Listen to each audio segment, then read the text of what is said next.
اعوذ باللہ من الشیطان اللعین الرجیم بسم اللہ الرحمن الرحیم۔ مکتب اہل بیت کی ابتدا اور اس کے عقائد کے حوالے سے یہ دوسرا کہ مختصر ٹاک ہے جو ہم دینے جا رہے ہیں۔ کچھ گزارشات درج کرنی ہے۔ پچھلے دفعے ہم نے کوشش کی تھی کہ مکتب اہل بیت میں اہل بیت کو متعین کرنا، اور مکتب تشیع کے بجائے ہم نے زور دیا کہ اس کو مکتب اہل بیت کہا جائے۔ اور حدیث ثقلین انی تارک فیکم الثقلین کتاب اللہ و عطرتی اہل بیتی، یہ بنیاد ہے شیعت کی، جس کو عرف عام میں شیعت کہتے ہیں، ہم مکتب اہل بیت کہتے ہیں اس کو۔ تو قرآن مجید کو مکتب اہل بیت میں بنیادی اہمیت حاصل ہے، کیونکہ یہ اللہ تبارک و تعالیٰ کی نازل کردہ کتاب ہے، اور یہ کتاب قلب رسول محمد مصطفیٰ صلی اللہ علیہ وآلہ وسلم پر نازل کی گئی۔ یہ وہ کتاب ہے جس کے متعلق سورہ حشر میں یہ فرمایا گیا کہ اگر ہم اس کتاب کو پہاڑوں پر نازل کرتے تو تم دیکھتے کہ وہ خشیت الہی سے ریزہ ریزہ ہو جاتے۔ یہ وہ کتاب ہے کہ جو اللہ تبارک و تعالیٰ کے حکم سے جبریل امی 22 سال 6 مہینے کی مدت میں تقریباً جستہ جستہ اللہ مقسم کے لیے جو لفظ قرآن مجید میں آیا ہے، جستہ جستہ لے کر اللہ تعالیٰ کے حکم کے مطابق نبی پاک صلی اللہ علیہ وآلہ وسلم پر وہ نازل کرتے رہے، بیچ میں کوئی واسطہ نہیں تھا۔ اور یہ عجیب بات ہے کہ جہاں حضرت جبریل کا ذکر کیا گیا قرآن مجید میں وحی کے سلسلے میں، وہاں امین کی لفظ اللہ تبارک و تعالیٰ نے ان کے لیے استعمال کیے، اسی لیے عرف عام میں حضرت جبریل علیہ السلام کو جبریل امین کہا جاتا ہے۔ اور جس پر نازل کیا گیا قرآن محمد مصطفیٰ صلی اللہ علیہ وآلہ وسلم، ان کی شہرت بھی الامین اور الصادق کے نام سے تھی۔ الامین وہ کہ جو پیغام کو پہنچانے میں کسی قسم کی کمی اور بیشی نہ کرے، وہ امانت دار، ایسا امانت دار۔ اور صادق یعنی ایسا سچا کہ جو پیغام رسالت کو پہنچانے میں، پیغام الہی کو پہنچانے میں اس سے جھوٹ کا ذرا سا بھی شائبہ نہ ہو۔ ایک تو یہ ہوتا ہے کہ 4 باتیں کہی گئیں، 3 پہنچائی گئی ہیں، وہ تینوں صحیح ہیں، لیکن اس میں ایک کی کمی کر دی گئی ہے۔ اس کو ختم کرنے کے لیے اس کانسیپٹ کو رسول اللہ صلی اللہ علیہ وآلہ وسلم کو امین قرار دیا گیا، اور صادق قرار دیا گیا کہ جن الفاظ میں جس ترتیب سے قرآن مجید نازل ہوا اور حکم الہی کے مطابق جو اس کی ترتیب رکھی جانی تھی توقیفی، وہ نبی پاک بتاتے جاتے تھے کہ اس آیت کو فلاں سورے میں فلاں آیت کے بعد فلاں آیت سے پہلے رکھ دو، اور ایک ہی وقت میں 2 3 سورے بھی نازل ہوا کرتے تھے۔ تو اس طرح سے قرآن مجید بغیر کسی واسطے کے اللہ تبارک و تعالیٰ، جبریل علیہ السلام، جبریل امین، اور پھر محمد رسول اللہ صلی اللہ علیہ وآلہ وسلم امین و صادق، ان کے اوپر قرآن مجید کو نازل کیا گیا۔ دوسری کتابوں میں، الہامی کتابوں میں، جن کے قرآن مجید کہتا ہے مصدقا لما بین یدیہ، یہ تصدیق کرنے والا ہے کہ تورات بھی نازل کی گئی تھی۔ پھر سمجھیے، اس کا ترجمہ یہ نہیں ہے کہ یہ تورات کی تصدیق کرنے والا ہے، یہ انجیل کی تصدیق کرنے والا ہے، یہ زبور کی تصدیق کرنے والا ہے، نہیں، یہ اس بات کی تصدیق کرنے والا ہے کہ یہ تینوں کتابیں اللہ تبارک و تعالیٰ نے حضرت موسیٰ علیہ السلام پر، حضرت داؤد علیہ السلام پر، حضرت عیسیٰ علیہ السلام پر نازل کی تھیں۔ پھر اس کے ساتھ ساتھ جو ان میں تحریفات ہوئی ہیں قرآن مجید ان کو بھی بیان کرتا ہے، یعنی جس بات کی تصدیق کرتا ہے وہ یہ کرتا ہے کہ ہاں یہ کتابیں منزل من اللہ ہیں، اللہ کی طرف سے نازل کی گئی تھیں، لیکن ان کے سارا جو کنٹینٹ ہے اس کی تصدیق نہیں کرتا، اس میں سے بہت سی چیزوں کی تردید کرتا ہے قرآن مجید۔ تو اب اگر ہم اس لحاظ سے دیکھیں تو بائبل کے اس وقت جتنے تراجم موجود ہیں اس کو اگر آپ کمپیئر کرنے بیٹھیں، یعنی خود ہمارے پاس کوئی 70 سے زیادہ تراجم موجود ہیں بائبل کے، اولڈ ٹیسٹمنٹ، نیو ٹیسٹمنٹ، جس کو ہم لوگ ہیبریو ٹیسٹمنٹ کہتے ہیں، یا گریک ٹیسٹمنٹ، نیو ٹیسٹمنٹ کو گریک ٹیسٹمنٹ کہتے ہیں، تو ان کے سینکڑوں تراجم موجود ہیں. ہمارے پاس کم از کم 70 تراجم، تو 70-72 تو ہمارے پاس موجود ہیں.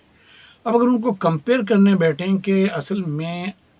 کیا تھا اور ترجمہ کیا کیا گیا اور اللہ کے الفاظ کیا تھے، تو اس کا کوئی سورس نہیں ہے کہ آپ پتہ کر سکیں اس کو.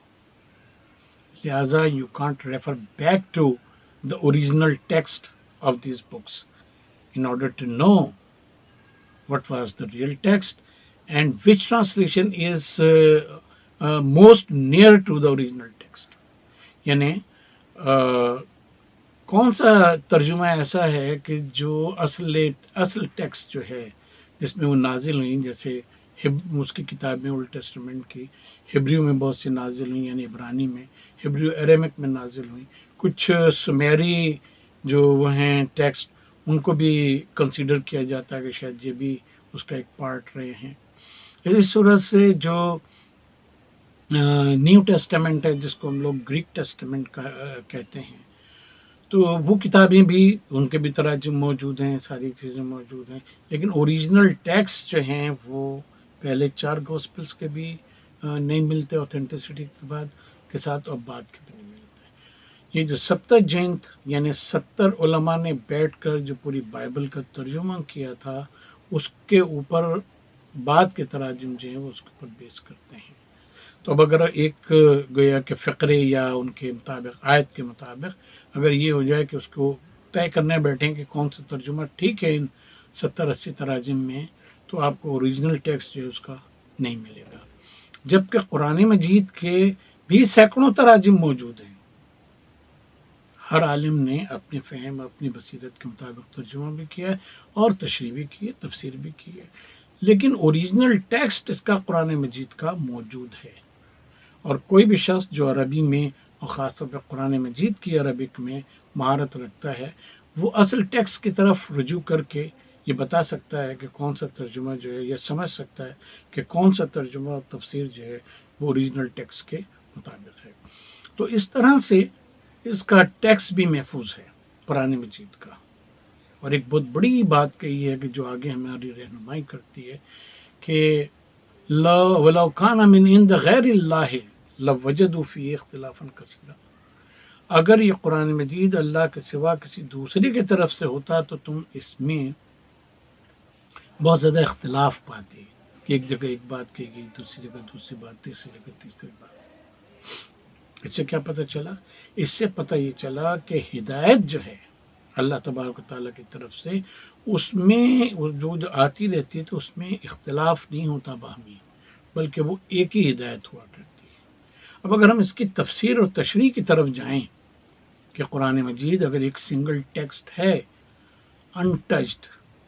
انٹیکٹ ایک ٹیکسٹ ہے کہ جو اللہ تبارک و تعالیٰ کا کلام ہمارے سامنے موجود ہے،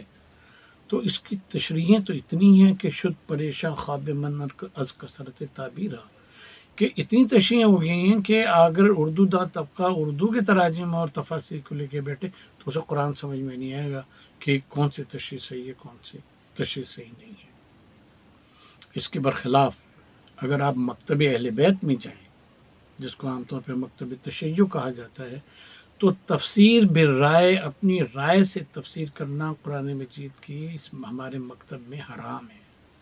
ہو ہی نہیں سکتی، سوائے اس کے کہ کوئی صرفی اور نحوی بحث میں یا لغوی بحث میں کہ اس لفظ کے یہ معنی ہے، یہ روٹ ہے، یہ وہ کرے. لیکن جہاں تک تشریعات کا تعلق ہے، تشریعات کا، شرع کی بات کر رہے ہیں، تو اس میں آپ یہ دیکھیں گے کہ تفسیر بالرائے نہیں ہے. تفسیر صرف ائمہ علیہ السلام کے احادیث کے ذریعے سے کی جاتی ہے اور اس کے ذریعے ممکن ہے. اور ائمہ علیہ السلام کی تشریح کو امام علی علیہ السلام کے وقت سے لے کر اور 11ویں امام حسن عسکری علیہ السلام تک کی تشریح کو اگر ہم لیتے ہیں تو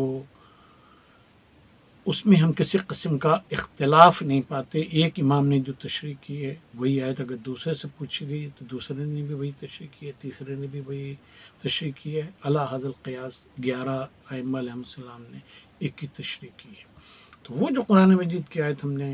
تلاوت کی, لو کان من عند غیر اللہ لوجدوا فیہ اختلافا کثیرا, کہ یہ اگر اللہ کے سوا کسی دوسرے کی طرف سے ہوتی کتاب تو تم لوگ اس میں اختلاف کثیر پاتے. تو اللہ نے ٹیکسٹ کو بھی انٹیک کر دیا اور محفوظ کر دیا, اس کا سیف گارڈ کیا اللہ تبارک و تعالیٰ نے, اس کو محفوظ رکھا, اور اس کی تشریح اور تفسیر کو ائمہ اہل بیت علیہ السلام کے ذریعے سے محفوظ رکھا, اور اس میں تشریح میں کسی قسم کا اختلاف جو ہے وہ نہیں پایا جاتا. یہ بھی اس بات کی نشاندہی کرتا ہے کہ ان کی ہوئی تشریح بھی علم الہی کے مطابق نبی پاک صلی اللہ علیہ وآلہ وسلم کے ودیعت کردہ علوم کے جو اہل بیت کو دیے گئے اس کے مطابق ہے, ورنہ ان کی تشریحات میں بھی ایک دوسرے میں بہت زیادہ اختلاف ہوتا ہے. اس میں اختلاف کا نہ ہونا اس بات کی نشاندہی کرتا ہے کہ جیسے قرآن کا متن جو ہے وہ اپنی اصل حالت میں موجود ہے, ویسے اس کی تشریح کی اور تفسیر کی بھی اللہ تبارک و تعالیٰ نے ہی حفاظت فرمائی ہے.